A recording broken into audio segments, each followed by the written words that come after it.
Shalom semuanya. Shalom. Apa kabar anak Tuhan hari ini? Luar biasa. Puji nama Tuhan, sehat ya? Amin, haleluya. Mari saudara, hari ini hari yang luar biasa ya saudara. Hari yang memperingati hari kenaikan Tuhan Yesus Kristus.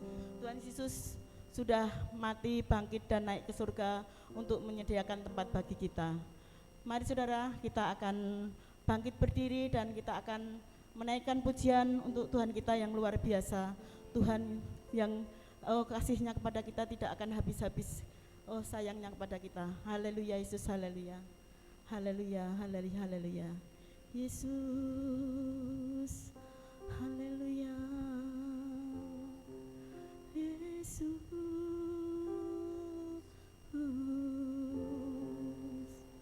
Haleluya Yesus.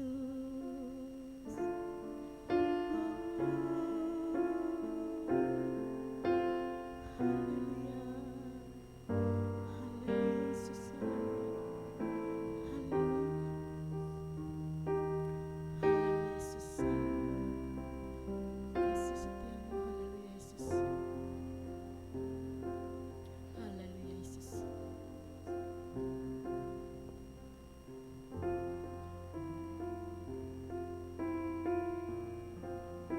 Haleluya Yesus, haleluya. Kasih setiamu tiada akan habis ya Tuhan Yesus, haleluya. Haleluya Yesus. Haleluya Yesus. Haleluya Yesus, haleluya Yesus. Haleluya. Haleluya Yesus.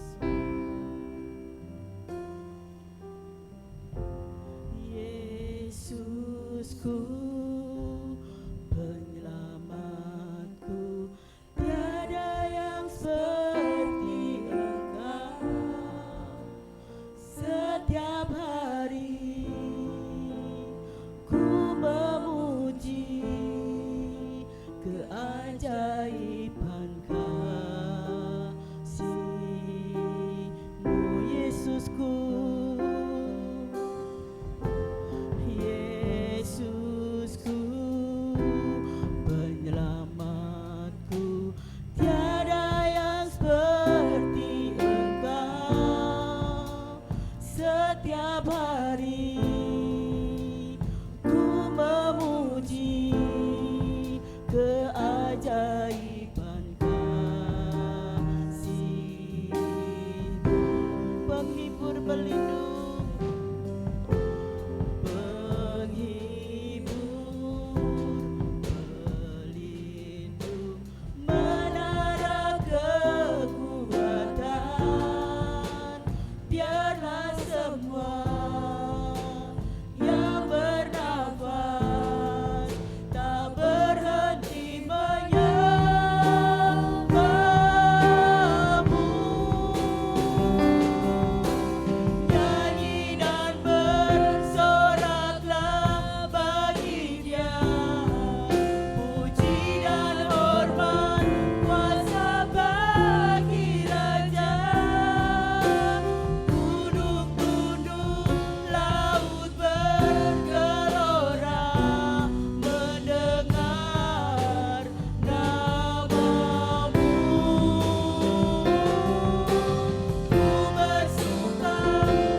Keajaiban kasih-Mu, Yesusku. Yesusku, penyelamat.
seperti yang ada padamu.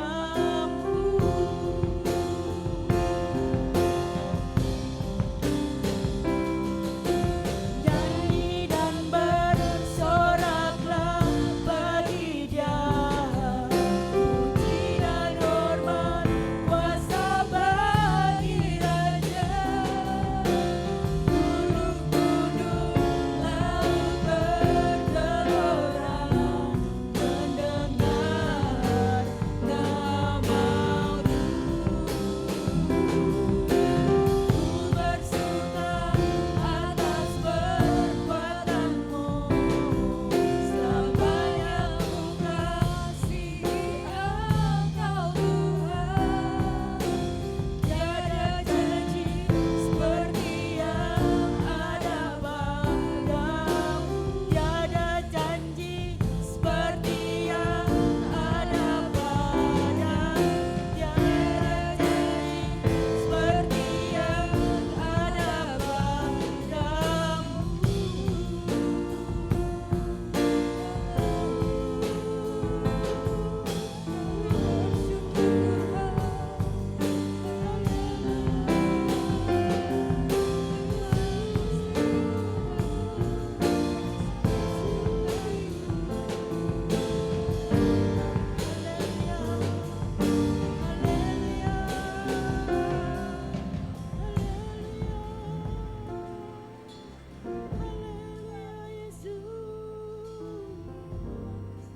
Terima kasih Tuhan, terima kasih Yesus.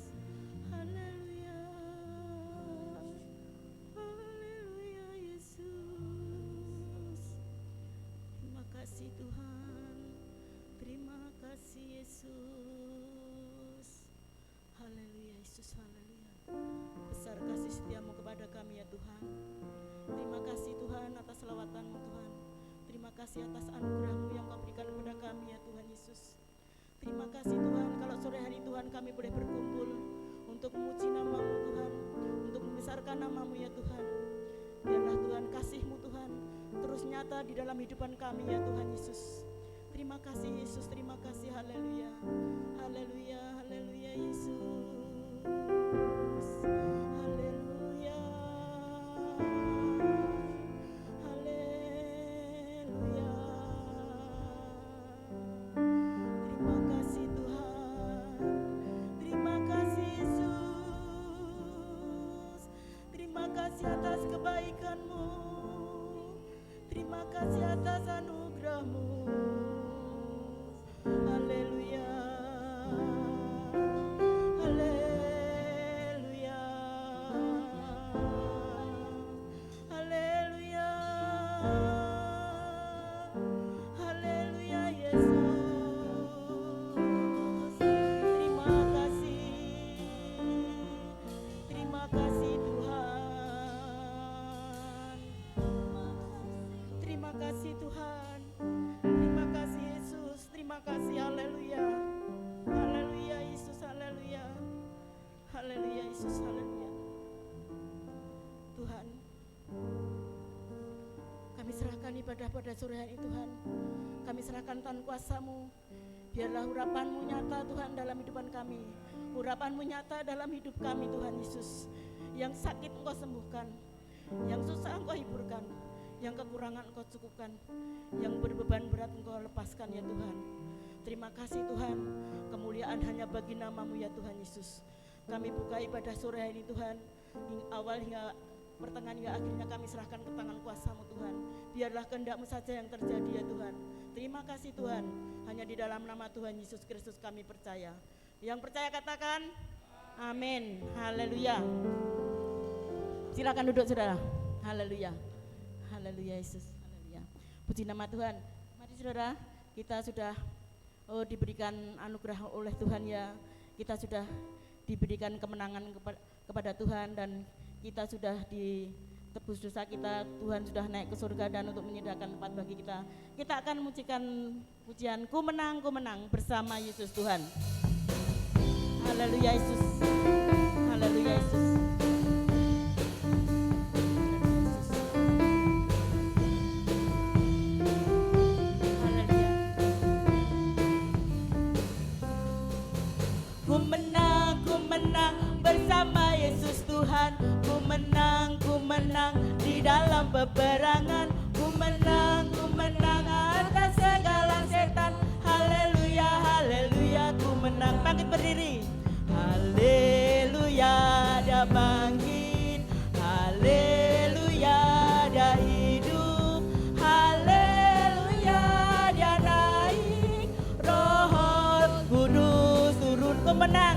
semangat.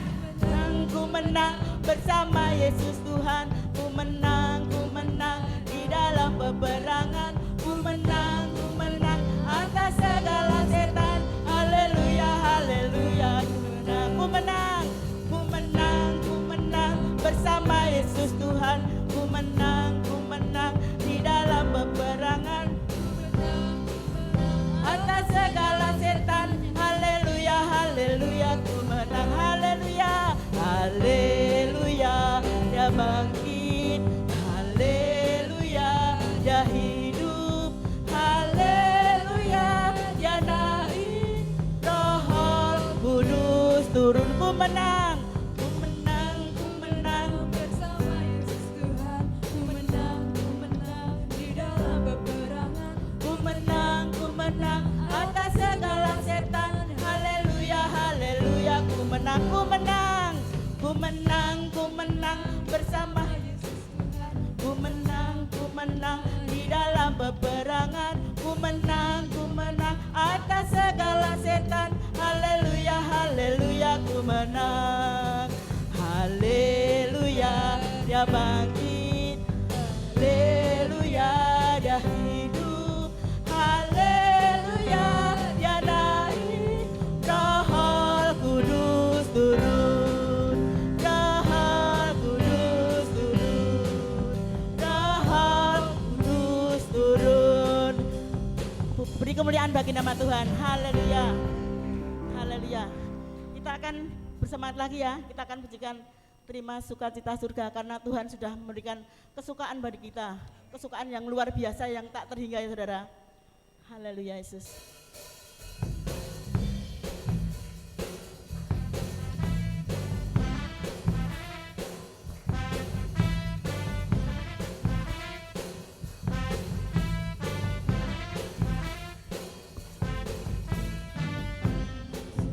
Cita surga itulah kekayaan bagi jiwa. Ku dapat rasakan kasih-Nya di tengah badai yang bergelora. Terima sukacita surga, itulah kekuatan bagi jiwa. Ku dapat rasakan kuasa-Nya, taklukkan badai yang bergelora. Haleluya, Kau ada dalam hatiku, takkan patah semangatku, takkan hilang kekuatanku. Haleluya, ku mau bersorak bagimu, sukacita surga nyata penuhiku.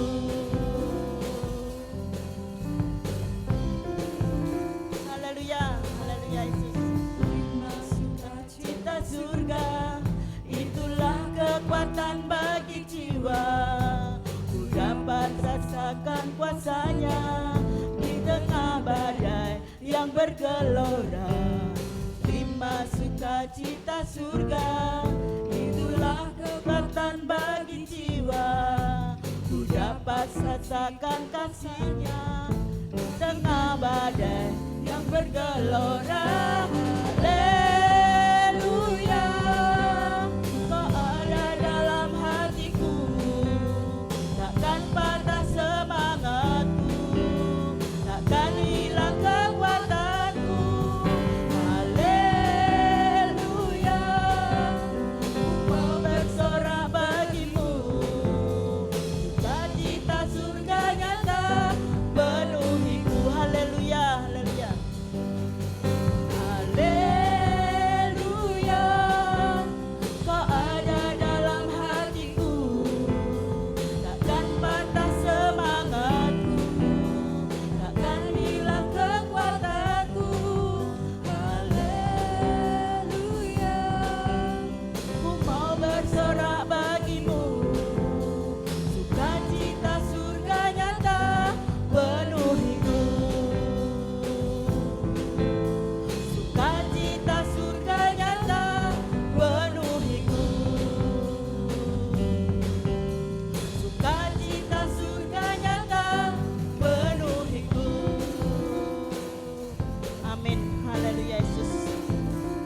Silahkan berdiri. Haleluya. Silahkan duduk. Haleluya Yesus. Haleluya. Mari saudara, kita sudah muji nama Tuhan dan kita siapkan hati kita untuk mendengarkan firman Tuhan. Kita akan masuk dalam firman Tuhan. Kita akan pujikan. Haleluya Yesus. Haleluya. Haleluya Yesus. Haleluya Yesus.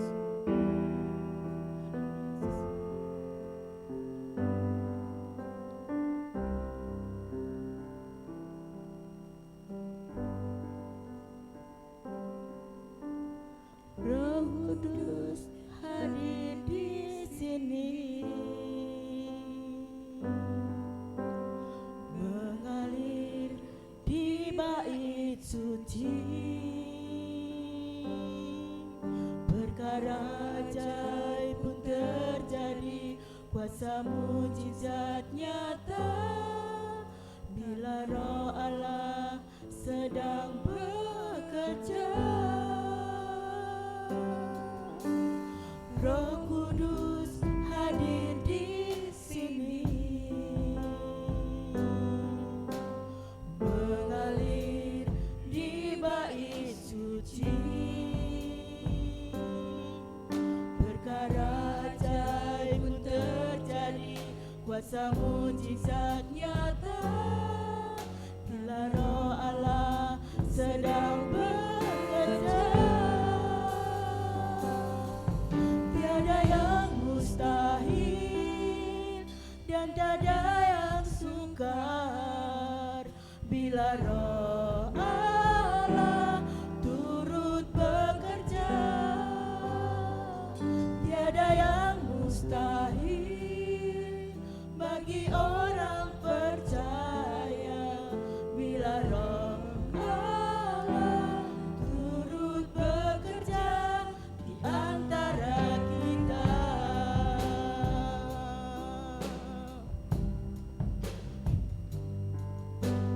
Roh Kudus hadir di sini,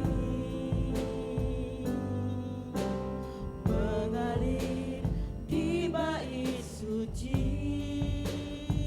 Waktu selanjutnya kami serahkan pada Bapak. Perkara ajaib pun terjadi, Kuasa mujizat nyata, bila Roh Allah sedang bekerja. Tiada yang mustahil dan tiada yang sukar, bila Roh Allah turut bekerja. Tiada yang mustahil bagi orang percaya, bila Roh Allah turut bekerja di antara kita.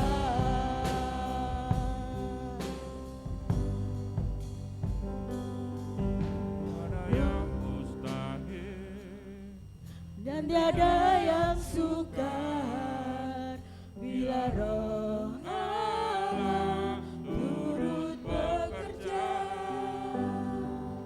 Tiada yang mustahil bagi orang percaya, bila Roh Allah turut bekerja di antara kita. bila Roh Allah turut bekerja, bila Roh Allah turut bekerja di antara kita. Amin. Amin. Haleluya Yesus. Haleluya Yesus. Sungguh Bapa, kami percaya ketika Engkau hadir tengah-tengah kami, Engkau turut bekerja, maka segala perkara yang kami anggap itu tidak mungkin menjadi mungkin. Amin. Haleluya. Sebab kuasa-Mu yang tak terbatas itulah Ya, yang Tuhan Yesus. memungkinkan. Amin. Haleluya. Kasih-Mu yang berlimpah-limpah itulah yang mendorong kami untuk terus dapat mempercayai Engkau sebagai Bapa yang baik, melakukan lebih jauh dari apa yang kami pikirkan dan doakan. Yesus. pada ibadah sore hari ini ya Bapa, di mana kami memperingati hari kenaikan-Mu kembali ke surga. Engkau mengirimkan Roh Kudus-Mu turun ke atas kami, memenuhi kami, menyertai, melindungi, menjagai, membimbing, menuntun kami supaya kami melakukan perkara-perkara yang lebih besar daripada yang pernah Kau lakukan di atas muka bumi ini. Dan kami mengimani itu ya Bapa. Berikan kami pengertian, berikan kami pemahaman akan firman-Mu Tuhan yang akan Kau beritakan, yang Kau sampaikan oleh hamba-Mu ini. Berkati kami semua Tuhan, buat kami mengerti, berkati kami Tuhan. Kami siap mendengarkannya. Berfirmanlah kami Bapa. Dalam nama Tuhan Yesus. Amin. Shalom, saudara. Luar biasa. Puji Tuhan, kasih-Nya yang sungguh nyata dinyatakan di antara anak-anaknya. 2 tahun kita melewati masa-masa yang sulit, tetapi kasih-Nya senantiasa menyertai kita, menyertai saya dan saudara, memelihara, sehingga pada saat ini kembali kita boleh bertemu untuk bersama-sama bersekutu, bertemu untuk bersama-sama beribadah, memuji Tuhan, memuliakan Tuhan, menikmati anugerah-Nya.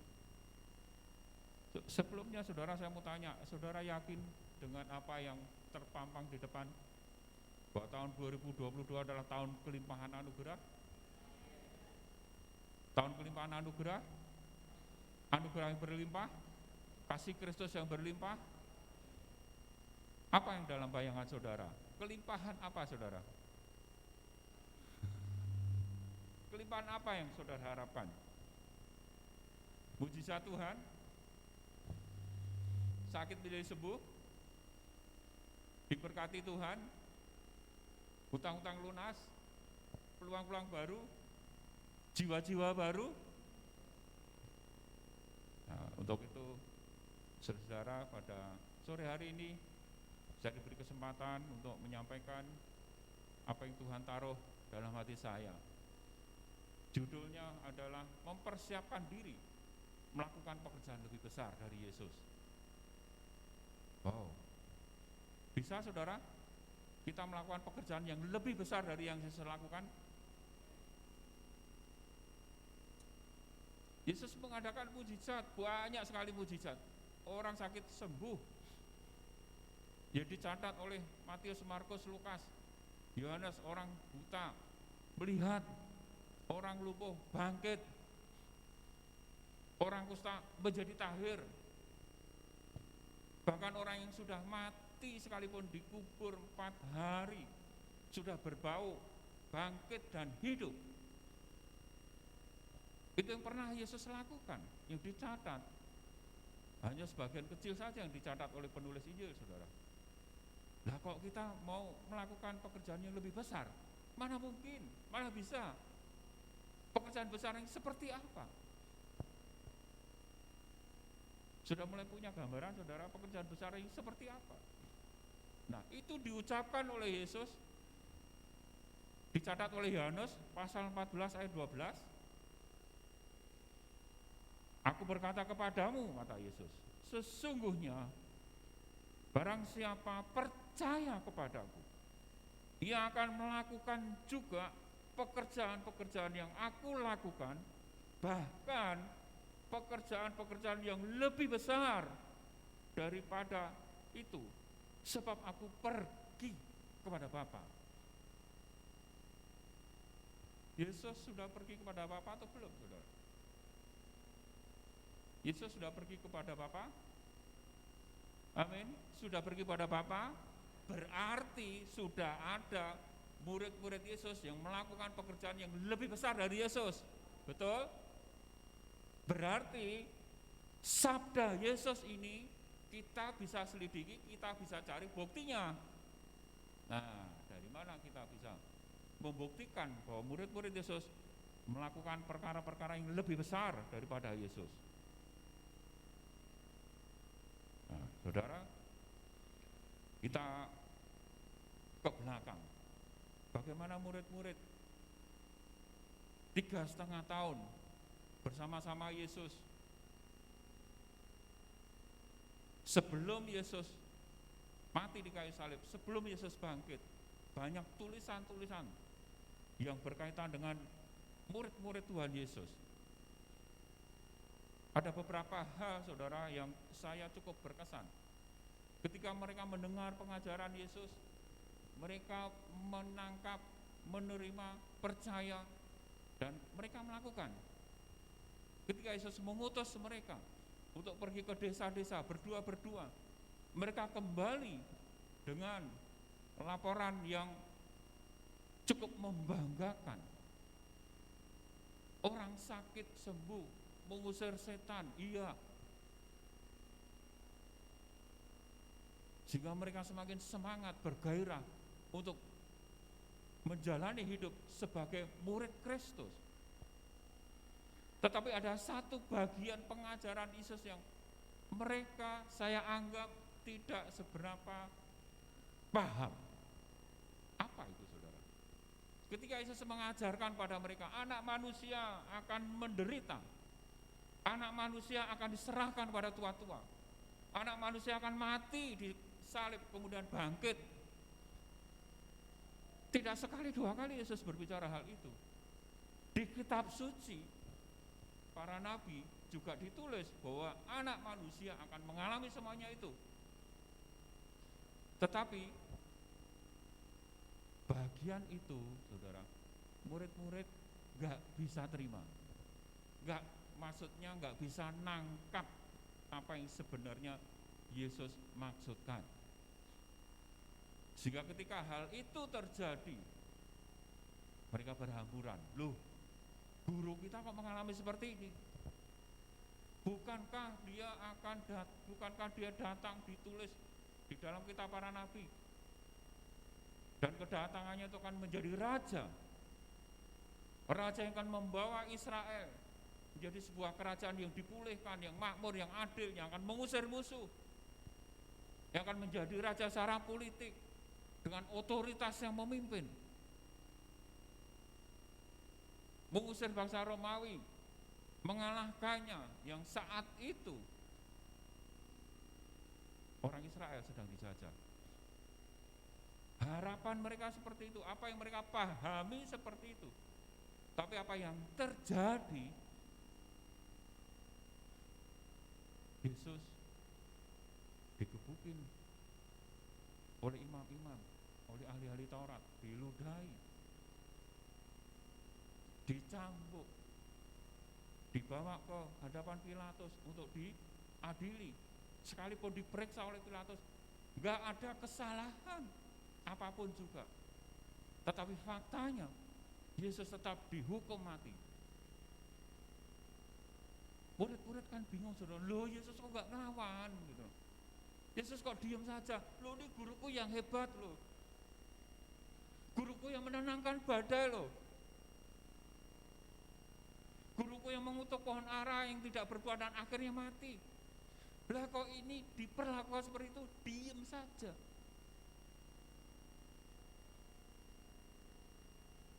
Mereka nggak ngerti, saudara. Tapi ketika Yesus mati, 3 hari kemudian bangkit, dan ketika Yesus bangkit menampakkan diri pada mereka, Yesus menemui mereka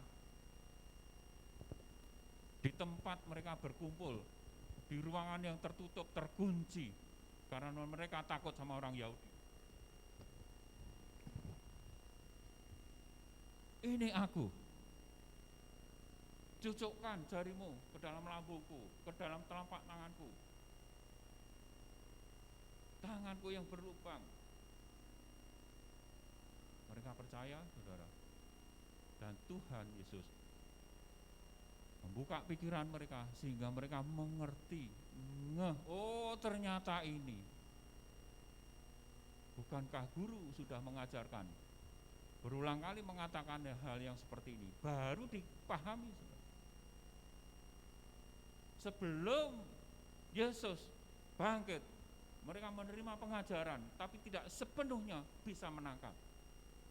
Tapi setelah Yesus bangkit, ada mujizat yang mereka alami. Mereka jadi mengerti, paham kitab suci, mengerti betul apa yang pernah diajarkan, diucapkan oleh Tuhan Yesus, guru mereka. Perbedaannya itu, saudara. Nah, sekarang tahapan berikutnya, sebelum Yesus terangkat ke surga, ada satu peristiwa yang cukup membuat saya terkesan, saudara, dicatat oleh Yohanes. Ketika pagi-pagi Yesus menemui mereka, Yesus bertanya, "Hei anak-anak, adakah lauk pauk?" Dicatat dalam Injil Yohanes pasal 21, saudara. Apa jawab mereka? "Gak ada." Ya memang gak ada, saudara. Sepanjang malam mereka menangkap ikan. Murid-murid kembali menangkap ikan. Sepanjang malam menangkap ikan, gak dapat satu ekor pun juga. Sampai akhirnya mereka sudahlah pulang. Mereka merapatkan perahunya ke pantai. Dan Yesus mendatangi mereka. Ini Yesus sudah bangkit, saudara, menampakkan diri, tapi belum terangkat ke surga. Yesus menemui mereka.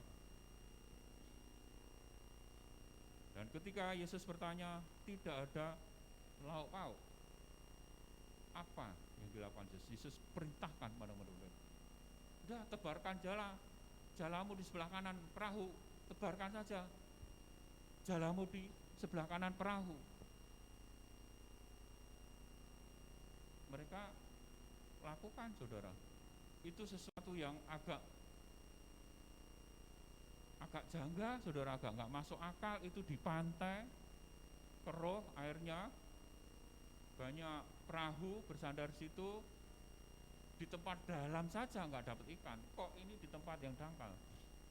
Tapi dilakukan oleh murid-murid.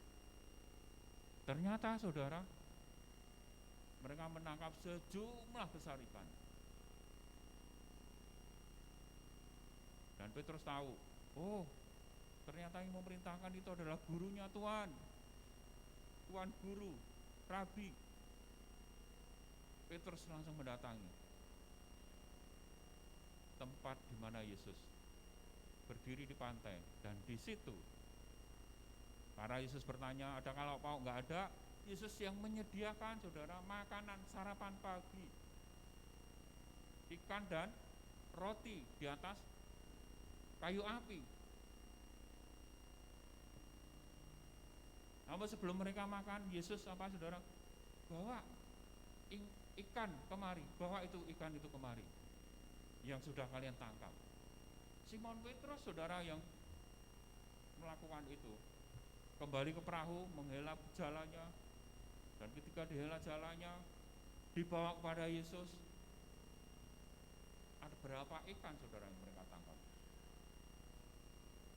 Ada 153 ekor. Ikannya ukurannya besar-besar, teridentifikasi. Ketika ikan itu dibawa kepada Yesus, dihitunglah ikan itu jumlahnya 153 ekor. Tapi ada yang menarik di situ, ditulis oleh Yohanes. Sekalipun demikian, jala itu tidak koyak. Artinya apa, saudara? Kalau nangkap ikan menjala, ikan jalanya tidak koyak, maka ikan yang tertangkap di situ tidak akan terlepas. Betul nggak? Tidak molos, tidak kembali ke laut. Tentu saya yakin Simon Petrus, dia akan mengingat peristiwa 3,5 tahun yang lalu. 3,5 tahun lalu bukan peristiwa yang sangat dekat, saudara, yang gampang untuk diingat. Bagaimana Tuhan memanggil Simon Petrus, sepanjang malam menangkap ikan nggak dapat, terus perahunya dipinjam oleh Yesus untuk tempat untuk mengajar. Nah, setelah selesai mengajar, Yesus mengajar, ayo Simon Petrus, kita kembali melaut, tebarkan jalamu di tempat yang dalam. Yesus perintahkan, tebarkan jalamu di tempat yang dalam. Simon Petrus bicara apa adanya, saudara, dan ini manusiawi. Guru telah sepanjang malam loh, kami sudah berusaha keras, udah sepanjang malam loh, dan 1 ekor pun juga kami nggak dapat. Tapi karena Engkau yang perintahkan, bagaimana kami mendengar pengajaran yang penuh kuasa, Engkau yang perintahkan, maka hal itu akan kami lakukan. Ketika dilakukan, Alkitab mencatat, mereka menangkap sejumlah besar ikan. Sejumlah besar ikan. Dimuat dalam perahu, perahunya mulai oleng dan jalannya mulai koyak. Artinya apa, saudara? Ada ikan yang lepas, ada ikan yang hilang. Kalau dibandingkan, saudara, saya yakin karena ini ditulis oleh Injil Yohanes, ini menjadi sebuah petunjuk bagi murid-murid. Kalau mau menjala manusia, kan Yesus katakan, Simon, jangan takut, mulai dari sekarang kau akan menjala manusia. Kalau menjala manusia, maka apa yang harus diperhatikan adalah jangan sampai jiwa-jiwa yang sudah tertangkap kembali lepas. Betul? Jangan sampai jiwa-jiwa yang sudah percaya Yesus, sakit sembuh, mengalami mukjizat, mengalami perjumpaan secara pribadi dengan Yesus, yang semula dari pemabuk terus balik lagi jadi pemabuk, yang semula dia melakukan kejahatan untuk mencari nafkah hari-hari, balik lagi pada tabiatnya yang lama. Saya yakin ini menjadi sebuah petunjuk bagi murid-murid. Dan untuk itu, ketika mereka menerima apa yang Yesus sudah panggil, sudah tetapkan bagi Simon Petrus terutama, bahkan menjala manusia, dan bagaimana hasil tangkapan itu tidak terlepas. Ini yang dilakukan oleh Simon Petrus. Itu sebelum Yesus naik berangkat ke surga, setelah Yesus kembali ke surga, ini yang dilakukan oleh murid-murid. Mereka berdoa selama 10 hari di kamar loteng, dan mereka mengalami kepenuhan Roh Kudus. Mereka turun dari ruangan, mereka bersaksi karena di kota itu ada orang-orang Yahudi yang sedang berkumpul, sedang mudik di Yerusalem untuk berziarah, merayakan hari Pentakosta, mendengar kesaksian murid-murid, mendengar khotbah Simon Petrus. Kisah Rasul pasal 2 ayat 40. Di sana dikatakan apa, saudara? Kisah Rasul pasal 2 ayat yang kedua, ayat yang ke-40. Berapa orang beri diri dibaptis, saudara? 3.000 orang. Kalau demikian, apa yang kami lakukan? Bertobatlah dan berilah dirimu dibaptis. Dan pada hari itu ada 3.000 orang yang dibaptis. Tentu ini match clock dengan peristiwa di tepi pantai pada pagi hari, ketika mereka menangkap 153 ekor dibawa pada Yesus. Ketika Tuhan Yesus menggenapi panggilan Simon Petrus untuk menjadi penjala manusia, ketika Simon Petrus berkhotbah, ada banyak orang yang bertobat menerima Yesus, dibawa kepada Yesus. 3.000 terhitung, 3.000, sehingga ketahuan. Kalau bertambah atau berkurang akan ketahuan karena terhitung 3.000. Nah, dibaptis, diikatkan kepada Tuhan Yesus, dibawa pada Tuhan Yesus, dan mereka sadar jiwa-jiwa ini bukan milik mereka, milik Tuhan Yesus. Karena ini milik Tuhan Yesus, mereka harus memperlakukan mereka sebagaimana yang Yesus kehendaki. Sebelum Yesus terangkat, jadikanlah semua bangsa muridku, ajarlah mereka seperti yang aku perintahkan kepadamu.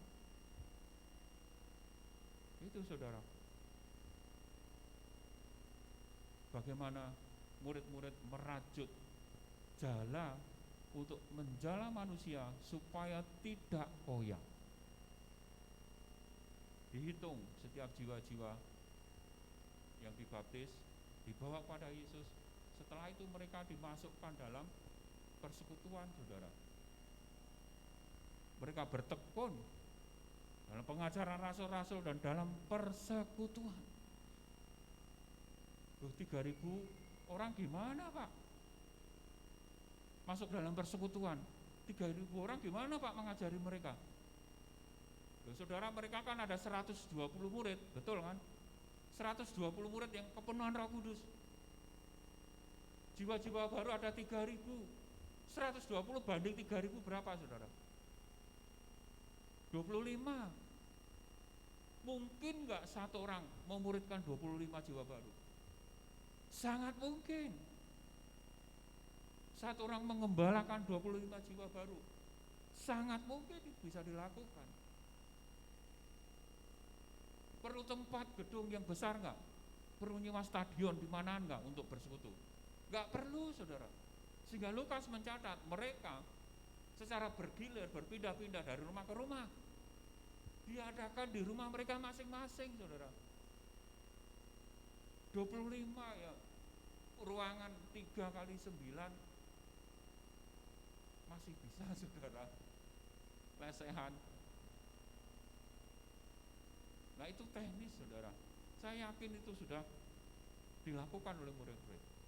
Tapi ada hal yang jauh lebih menarik untuk kita perhatikan, saudara. Dari 120 murid menjadi berapa, saudara? 3.000 murid. Dari 3.000 setelah dimuridkan menjadi 5.000 laki-laki. Belum terhitung ibu-ibu dan anak-anak.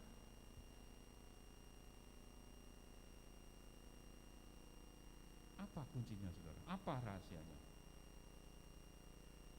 Kalau dimuridkan, berarti harus ada pengajaran. Apa yang diajarkan, saudara? Yang diajarkan adalah yang dikotbahkan oleh Simon Petrus, yaitu tentang Yesus itu loh, orang Nazaret itu loh, yang telah dibunuh oleh orang-orang Yahudi, yang telah disalibkan, dibangkitkan Allah, menjadi Tuhan dan Kristus, menjadi Tuhan, menjadi penguasa, yang punya otoritas, punya kuasa untuk apa? Untuk menyelamatkan, untuk menjadi juru selamat. Menjadi juru selamat, mau menyelamatkan jiwa, kalau nggak punya otoritas, nggak punya kuasa, bisa nggak, saudara? Nggak bisa, saudara. Jadi penguasa kalau tidak ada hati untuk menyelamatkan, ya buat apa, saudara? Jadi penguasa yang otoriter. Tapi Yesus nggak gitu, saudara. Yesus dia adalah penguasa, dijadikan oleh Allah sebagai penguasa dan Kristus dan juru selamat. Itu yang diajarkan, yang dikhotbahkan oleh Simon Petrus.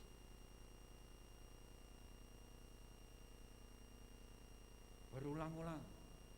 Ketika diserambi Salomo, Simon Petrus menyembuhkan orang sakit lumpuh. Perkara itu juga, ajaran itu juga yang disampaikan pada orang banyak. Murid-murid dari 12 rasul, ada Stefanus, Filipus, mereka bertemu dengan tua-tua Yahudi, itu juga yang diajarkan, yang diomongkan, yang dibicarakan.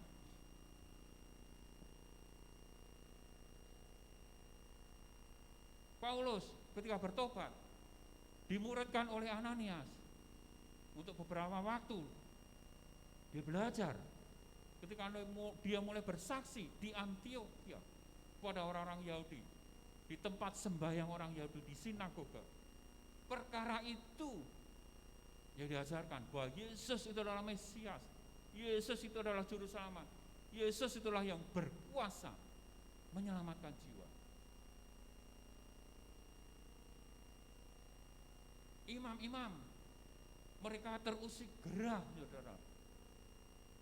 Mereka melarang murid-murid untuk mengajar tentang nama Yesus. Dipanggil, dipersuasi, ditekan, mereka nekat, saudara. Diancam, enggak mempan, diajak ngomong baik-baik.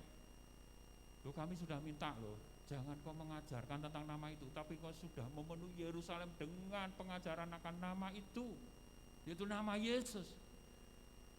Kenapa engkau tetap melakukan? Apa jawab murid-murid? Apakah kami harus takut dengan manusia lebih daripada takut dengan Tuhan? Jadi ketika mereka masuk dalam persekutuan, mereka dimuridkan dengan satu pengajaran tentang mengenal siapa Yesus. Kenapa harus mengajar untuk belajar mengenal tentang nama Yesus? Bagi orang Yahudi, saudara, untuk bisa memahami, untuk bisa menerima Yesus itu adalah utusan Allah, tidak sulit, saudara. Yesus itu utusan Allah, yes, aku percaya. Yesus itu rabi yang diurapi, artinya guru yang diurapi.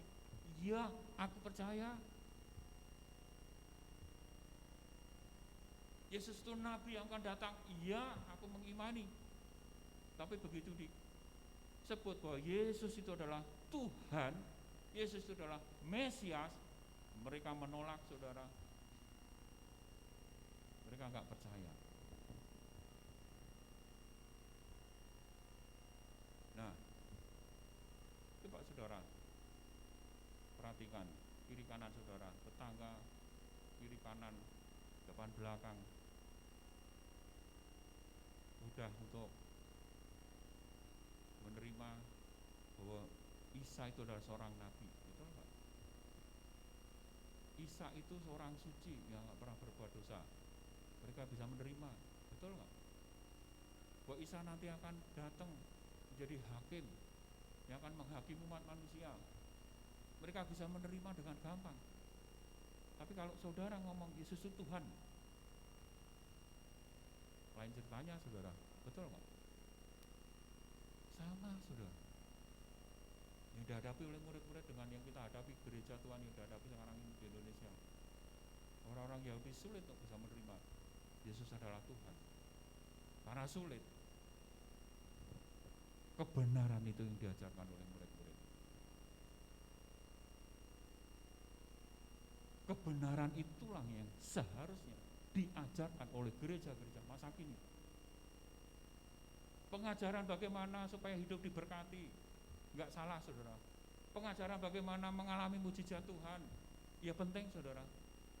Tapi lebih penting sebuah pengajaran tentang kebenaran bahwa Yesus itu adalah Tuhan dan Kristus.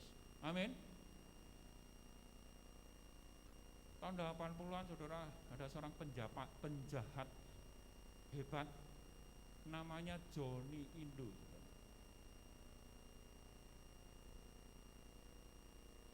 Kelas kakap, penjahat kelas kakap karena waktu di penjara di Nusa Kambangan.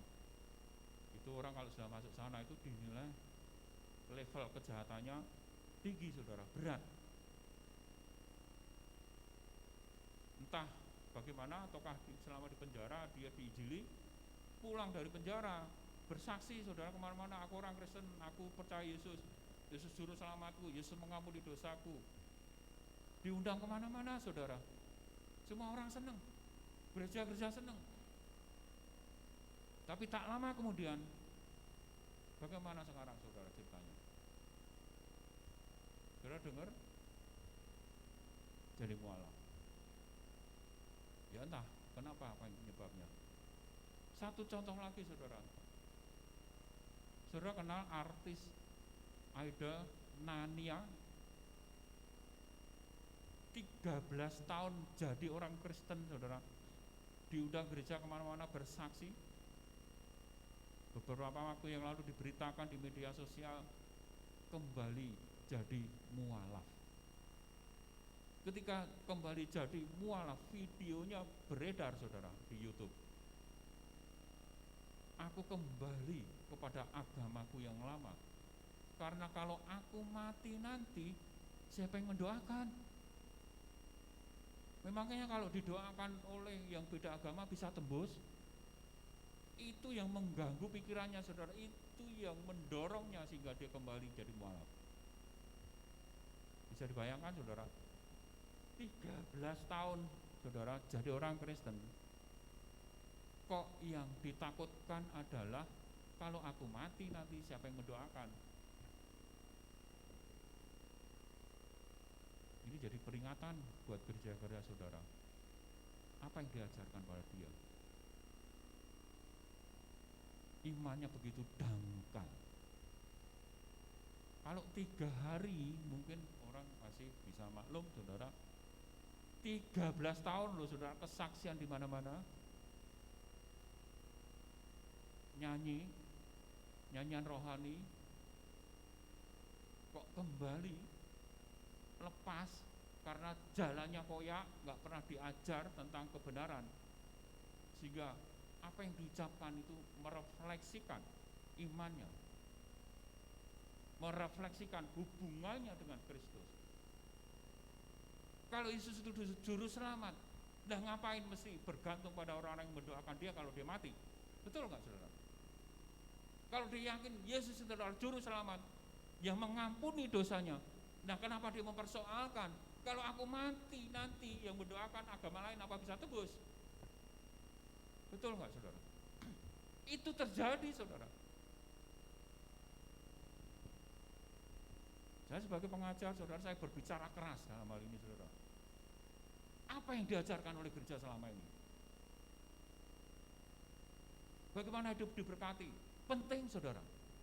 Tapi fakta, saudara, saya banyak data, saudara. Orang-orang Kristen yang hidup diberkati berlimpah-limpah, dari tokonya 1 jadi 2, mobilnya dari 1 jadi 4, para anaknya 2, masing-masing 1. Istrinya nambah 1, saudara. Bagaimana hidup mengalami hidup berkelimpahan? Iya benar, saudara. Terjadi hidup berkelimpahan, saudara. Melayani Tuhan jalan terus, selingkuh nggak pernah berhenti. Itu terjadi, saudara. Kalau dia mengenal Yesus, sungguh-sungguh mengenal Yesus adalah Tuhan, di mana kita ini adalah hambanya, bukankah dia harus menaruh hormat? Karena bukan kuat dan gagah kita sehingga kita mendapatkan keselamatan. Amin. Hanya karena anugerahnya, hanya karena kasihnya kita diselamatkan.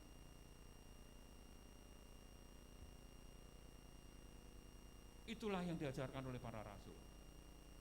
Itulah pokok ajaran kebenaran yang diajarkan di dalam pemuritan, program pemuritan para rasul. Sehingga dampaknya, saudara-saudara, Alkitab mencatat tidak hanya jumlah yang bertambah, tapi juga jumlah murid, jumlah pemberita Injil bertambah banyak, sampai menembus benteng ego imam-imam, saudara, yang menghukum Yesus, yang menghendaki Yesus mati, pun ternyata mereka bertekuk lutut memberikan diri untuk dibaptis. Kisah 6 ayat 7. Firman Tuhan makin tersebar, jumlah murid makin bertambah banyak, sejumlah besar imam bertobat, ditulis oleh Lukas. Kuantitas, kualitas meningkat. Secara kuantitas yang tadinya pemberitaannya sebatas di Yerusalem, mulai keluar ke Samaria, mulai keluar sampai wilayah Palestina, sampai ke Asia, ke ke India, ke sebagian Eropa, Afrika, dalam waktu yang sangat singkat, kurang dari 100 tahun. Apa yang dilakukan oleh murid-murid bisa nggak dikatakan lebih besar dari apa yang Yesus pernah kerjakan? Bisa nggak, saudara? Yesus menyembuhkan orang, membangkitkan orang lumpuh. Petrus juga membangkitkan orang lumpuh, saudara. Yesus membangkitkan orang mati, yaitu Lazarus. Paulus membangkitkan orang yang mati karena mendengar pengajarannya yang panjang sampai dini hari, ngantuk, terjatuh, mati, saudara. Karena tempat Paulus mengajar itu di lantai 3. Paulus turun mendoakan dia, bangkit, saudara, hidup lagi.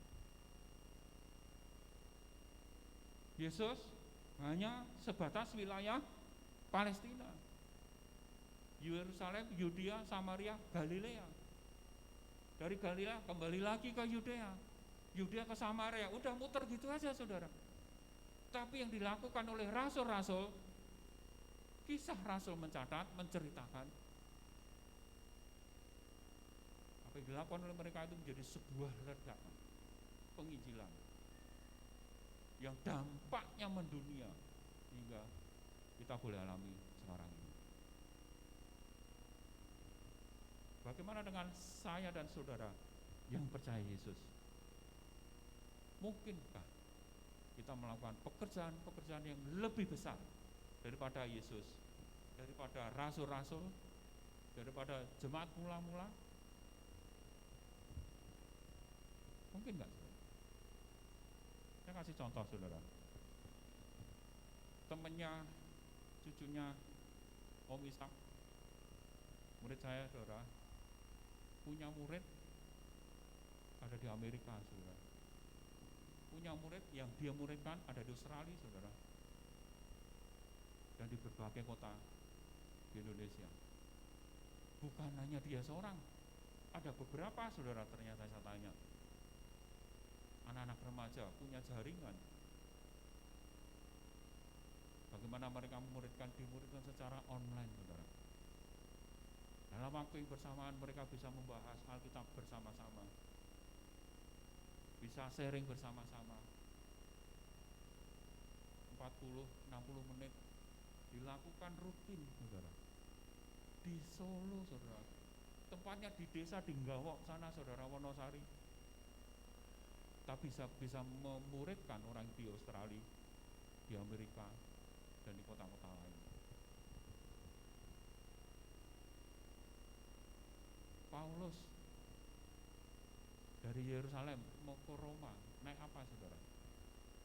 Dari Yerusalem mau ke Galatia, mau ke Korintus, naik apa, saudara? Perlu berapa lama, saudara? Perlu berbulan-bulan untuk berlayar, saudara, untuk memberitakan Injil dari tempat ke tempat lain. Saudara memberitakan Injil kepada orang Jakarta, perlu naik kereta nggak, saudara?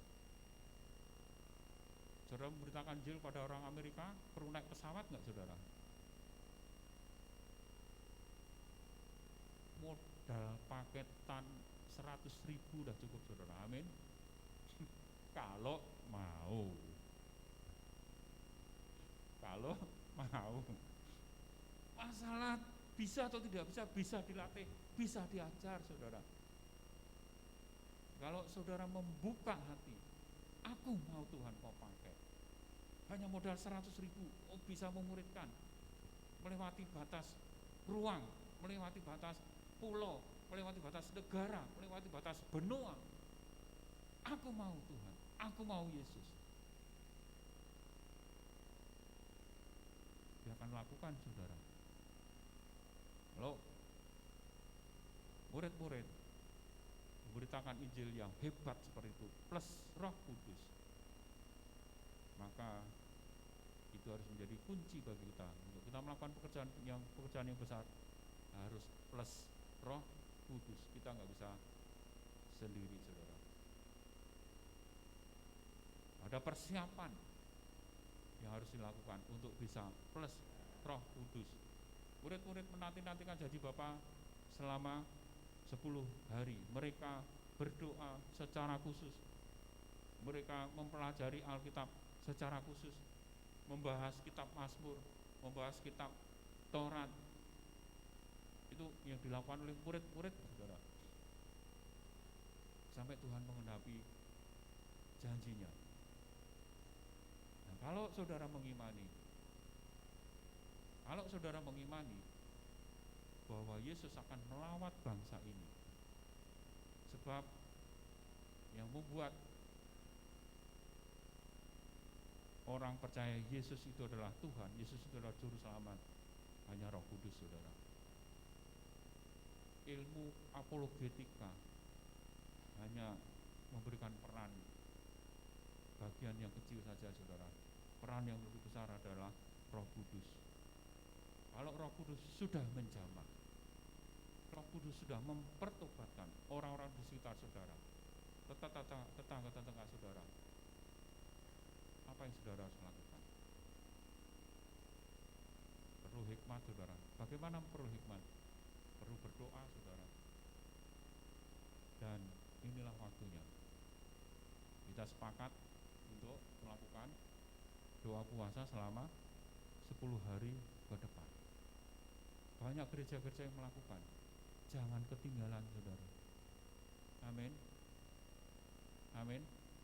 Gak usah pergi kemana-mana, saudara. Udah di sini saja, saudara. Kalau saudara merasa rumahnya di sini, udah di sini saja, saudara. Makanan itu sama saja, saudara. Di sana, di sini. Makanan yang paling enak ya di rumah, saudara. Anak saya kalau ditanya makanan apa itu yang paling enak, masakannya mama gitu. Padahal mamanya merasa bukan ahli masak.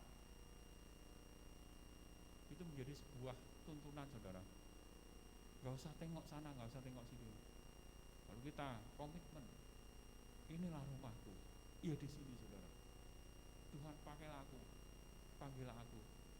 Dari mana, saudara? Persekutuan dari mana, saudara? Iya di sini, saudara. Amin. Mari kita berdoa. Bapa kami di surga, kami bersyukur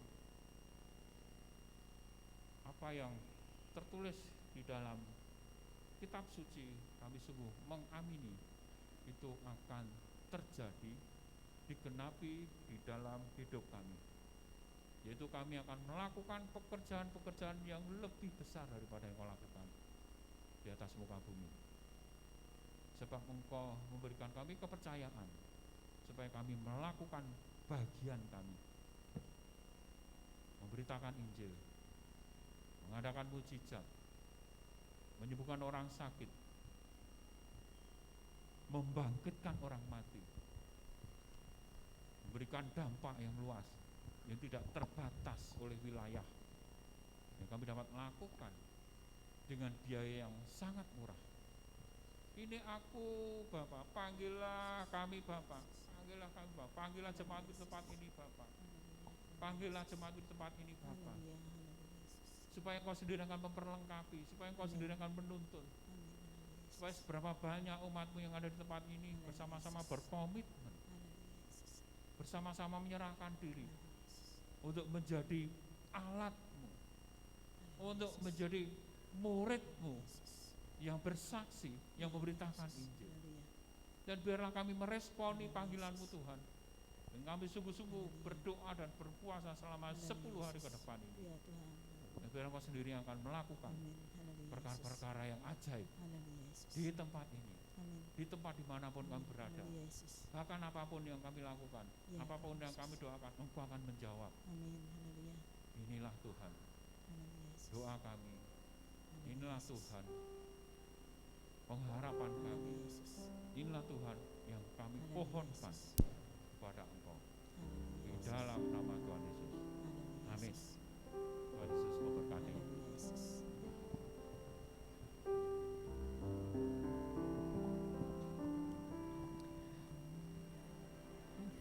Kami mengucapkan terima kasih kepada Bapak Pendeta Anton yang sudah menaburkan firman. Biarlah jemaat di sini semakin hari semakin setia, semakin taat kepada Tuhan. Biarlah kehidupan jemaat di tempat ini semakin berkebuah ya Pak. Terima kasih Pak Anton. Dan kita sudah mendengarkan firman Tuhan, biarlah kita terus melakukan apa yang menjadi perintah Tuhan, dan kita akan berikan persembahan buat pekerjaan Tuhan. Kita akan pujikan Derek Gusti ora rugi, karena Tuhan tidak akan memberikan kita rugi ya saudara. Kita mesti, apapun yang terjadi, mesti kita untung terus sama Tuhan. Amin. Haleluya. Haleluya Yesus.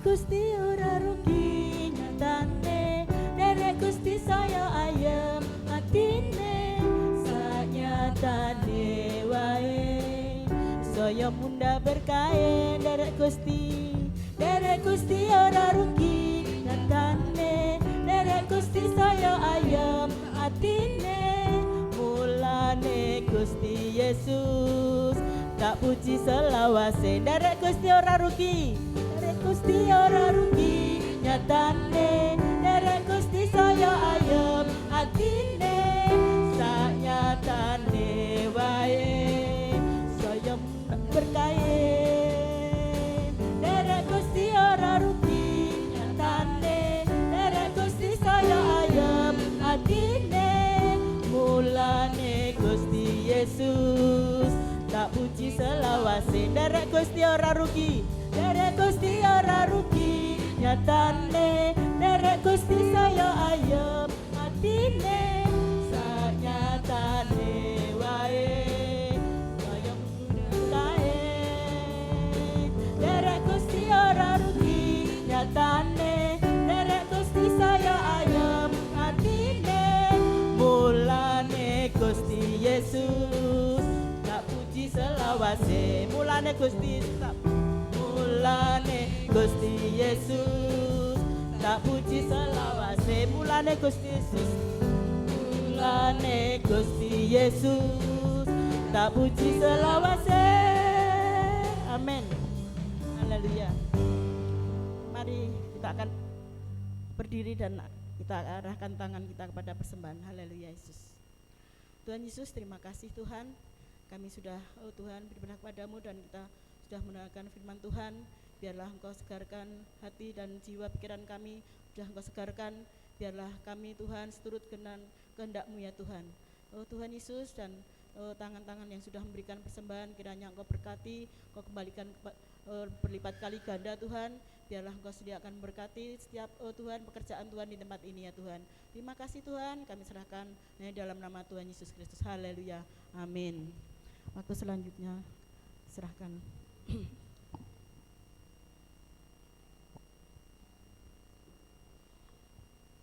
Puji nama Tuhan, shalom. Gak ada suaranya, shalom. Shalom. Haleluya. Bapak Ibu, terima kasih untuk kehadirannya. Terima kasih untuk Pak Anton dan keluarga yang sudah hadir dalam ibadah kenaikan Tuhan Yesus. Kami percaya dan kita percaya bahwa setiap benih yang ditabur akan menjadi berkat bagi kita semua. Amen. Dan setiap jemaat mengambil bagian dalam penginjilan, menjadi pewarta Injil, itu yang Tuhan kehendaki. Nah Bapak Ibu Saudara kasih dalam Tuhan, untuk pengumumannya seperti yang saya sampaikan hari Minggu kemarin, bahwa mulai besok jam 6 sore kita akan mengadakan doa malam 10 hari. Jadi doa malam 10 hari dilaksanakan di gereja kita. Kita akan bersama-sama menikmati hadirat Tuhan, kita sama-sama berdoa. Kita percaya bahwa ketika kita berdoa, Tuhan akan menjawab doa kita. Dan percayalah bahwa kita akan di-refresh lagi karena Roh Kudus sudah tercurah bagi kita semua. Saya kira pengumumannya itu sampai berjumpa besok malam, kita bersama-sama beribadah. Saya undang Bapak Ibu Saudara bangkit berdiri, mari kita akan tutup ibadah pada malam hari ini. Haleluya.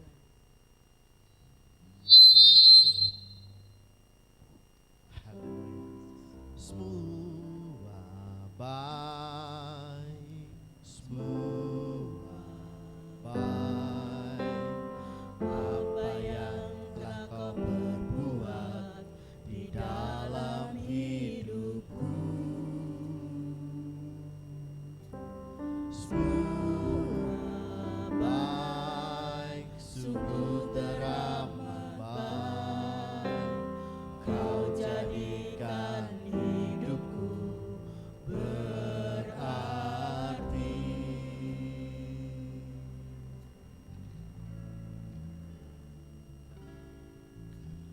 Semua baik,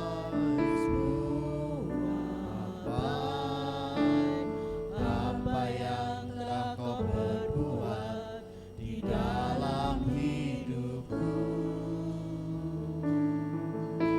Semua baik, Sungguh teramat baik, kau jadikan hidupku berarti.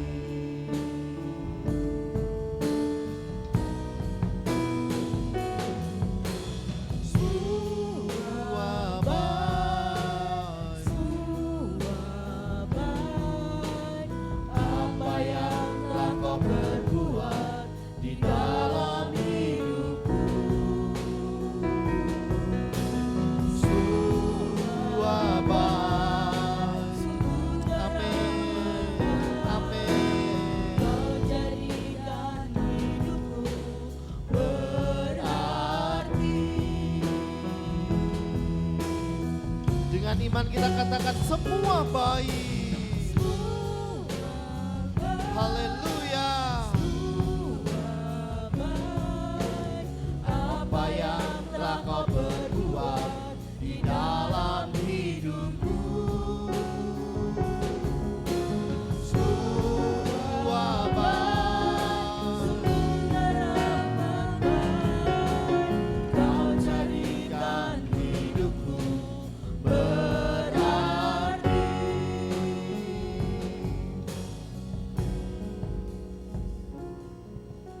Semua baik,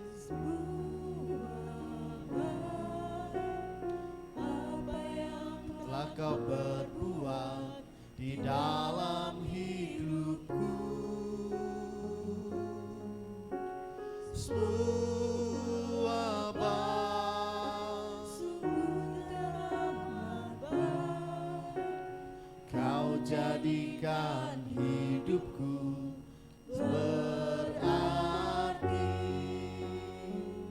Bapak Ibu Saudara yang terkasih dalam Tuhan, sebelum kita tutup ibadah pada malam hari ini, mari kita akan mengambil komitmen untuk kita bersama-sama mengambil bagian dalam pewartaan Injil. Bagian kita untuk memberitakan Injil. Tetapi biarlah Roh Kudus yang akan bekerja. Engkau Bapak Ibu mungkin kanan kirimu di rumah atau ketika saudara saat ini ada di tempat ini teringat satu orang, malam hari ini doakan dia, kiranya dia menerima Yesus sebagai Tuhan dan Juru Selamat. 1 menit ke depan silakan saudara ingat-ingat kanan kiri saudara, tetangga kanan kiri saudara, bahkan untuk saudara sendiri, keluarga saudara yang belum percaya, doakan. Haleluya. Pemuji akan pujikan ini dan Bapak Ibu Saudara silakan berdoa. Haleluya.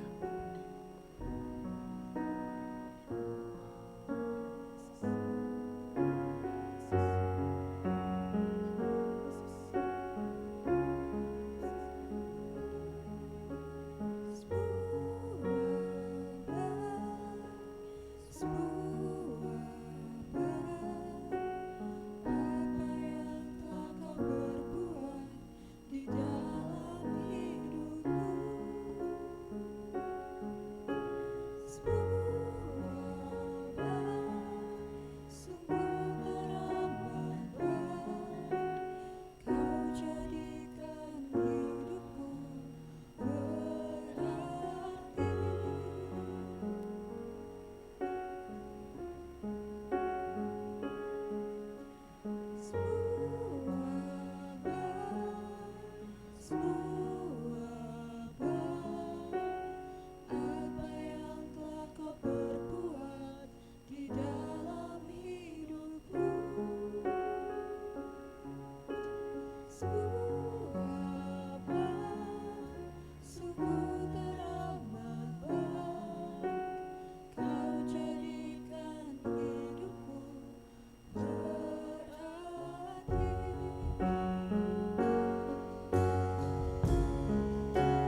katakan semua baik.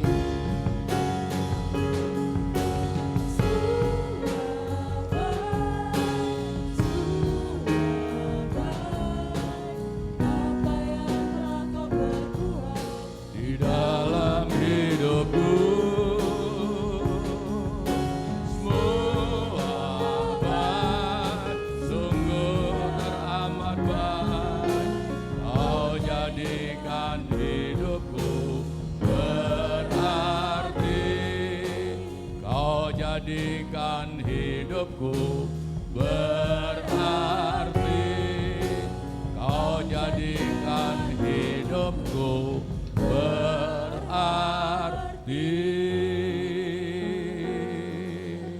Haleluya. Segala puji syukur kami persembahkan kepadamu, Bapa yang telah berfirman di tengah-tengah kami. Terima kasih Tuhan untuk rencanamu yang indah di dalam kehidupan kami, agar setiap jemaat boleh Engkau pakai menjadi alat-alat di dalam tangan-Mu Tuhan. Kami mempersiapkan diri kami untuk kami turut terlibat di dalam karya penyelamatan dunia ini, sehingga Tuhan mulai saat ini Bapa di surga, mari Engkau bekerja melalui kuasa-Mu yang dahsyat, memakai seluruh sidang jemaat Tuhan menjadi alat di dalam tangan-Mu ya Tuhan. Karena kami yakin percaya firman-Mu pasti digenapi. Firman-Mu pasti digenapi. Mungkin kami merasa tidak ada apapun yang kami miliki di dalam hidup ini, tetapi yang kami tahu, kami hanya alat, tetapi Roh Kudus, Engkau yang bekerja di dalam hidup kami. Tugas kami Tuhan, menyediakan hidup kami untuk Engkau. Dan biarlah Tuhan firman-Mu menyadarkan kami semua bahwa hidup kami milik Tuhan, dan kami rindu untuk dipakai menjadi alat di dalam tangan Tuhan. Terima kasih Bapa di surga untuk firman-Mu yang telah kami dengar pada sore hari ini. Berkati hamba-Mu yang telah menyampaikan kebenaran pada firman-Mu, pakai terus menjadi alat di dalam tangan-Mu, baik di dalam pengajaran, baik di dalam pemberitaan Injil. Tuhan pakai sehingga nama Tuhan dimuliakan. Bapa di surga, terima kasih. Kami berdoa untuk saudara-saudara kami yang tidak hadir pada hari ini. Kami tidak tahu apa yang sedang mereka alami, tetapi Tuhan kami berdoa, jika ada mereka mengalami kelemahan, Tuhan berikan kembali kekuatan. Jika ada yang mengalami, oh Tuhan, malas-malas, Tuhan gerakkan kembali untuk mengingat bahwa kasih Allah yang besar telah diberikan di dalam hidup kami semua. Terima kasih Bapa di surga. Sebentar kami akan tinggalkan tempat ini, kami akan pulang ke rumah kami masing-masing. Kami yakin percaya, kami datang dengan selamat, kami pulang dengan selamat oleh anugerah daripada Tuhan. Kembalikan hari-hari yang telah ditentukan untuk kami terus kembali untuk, oh Tuhan, mengagungkan nama-Mu. Khususnya untuk 10 hari Tuhan, kami boleh bersama-sama bersekutu di dalam doa untuk hidup kami dilengkapi agar siap untuk menjadi alat di dalam tangan Tuhan. Berkati doa 10 hari Tuhan, kuasa-Mu bekerja, dan kasih-Mu dicurahkan di tengah-tengah kami, sehingga kami boleh memiliki hati yang mengasihi Tuhan dan hati yang mengasihi jiwa-jiwa. Terima kasih dan terima kasih Tuhan untuk semua yang telah Tuhan berikan hari ini, baik dan indah. Haleluya. Terima kasih. Mari kita angkat tangan kita. Kita terima berkat dari Tuhan. Tuhan memberkati engkau dan melindungi engkau. Tuhan menyinari engkau dengan wajah-Nya dan memberi kepada engkau kasih karunia.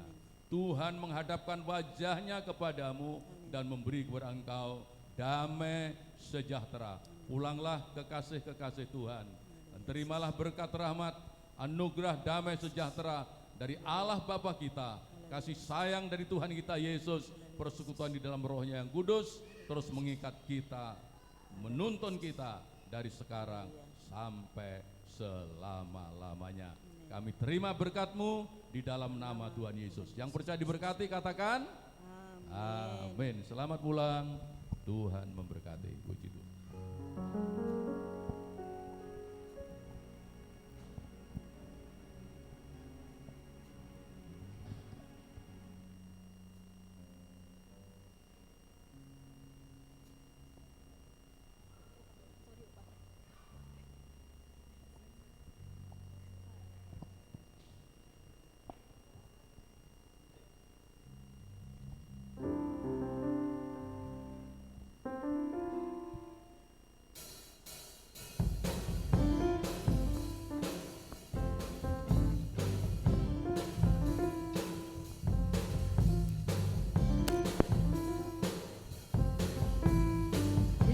Sukacita surga, itulah kekuatan bagi jiwa.